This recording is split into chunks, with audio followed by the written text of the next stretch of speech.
Okay, well, today's program is I was recently in Ohio, Pennsylvania, and finished up in New York. We've had two previous bets on Ohio, Watkins Glen State Park, Glen Ricketts, and I guess Falling Waters, the Frank Lloyd Wright.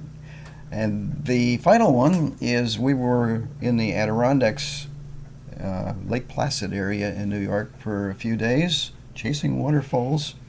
And one I'm going to particularly mention, I mean, there's a number of waterfalls in the area, and I would go out there and search. I'm going to show some images of those, some still images.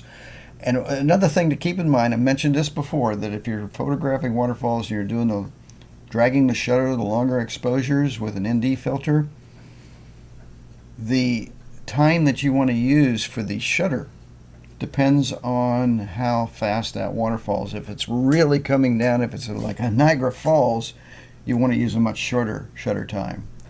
If it's a slower, maybe it's just a trickle, you want to use a much longer shutter time as a rule. So, one of the places that we went to, and this is a commercial place, and it's near the Lake Placid. It's called High Falls Gorge. As I said, it is commercial, it's privately owned.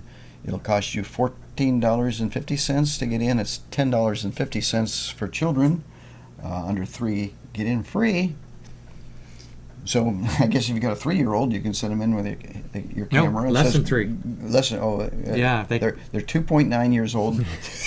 Send them in with your camera, and they won't cost you anything. I think that's under 3 with an adult, though. I wouldn't want a 3-year-old. You should see some of the trails in there. Anyway, it's 22-acre. It's privately owned, as I had mentioned, steel bridges, and 4 spectacular waterfalls. When I say spectacular, one of them you can climb down. It's kind of a steel staircase down at the bottom. There's this huge waterfall, and we'll be featuring that here shortly. So I do highly recommend that. It is definitely worth the price of admission. And there's lots of others. There's covered bridges in the area.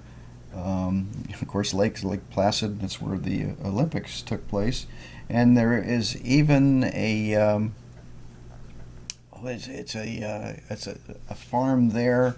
John Brown, remember John Brown? John Brown's body is molder than the grave. Mm-hmm. Who worked with the tried to kind of do a I don't know, a little revolution or attack against slave owners. He was an abolitionist. Yeah, he was an abolitionist, and this was his farm, and he is actually buried there. It's also an interesting spot if you're into history. So, why don't I shut up, and we'll just go ahead and run that piece. Hope you enjoy.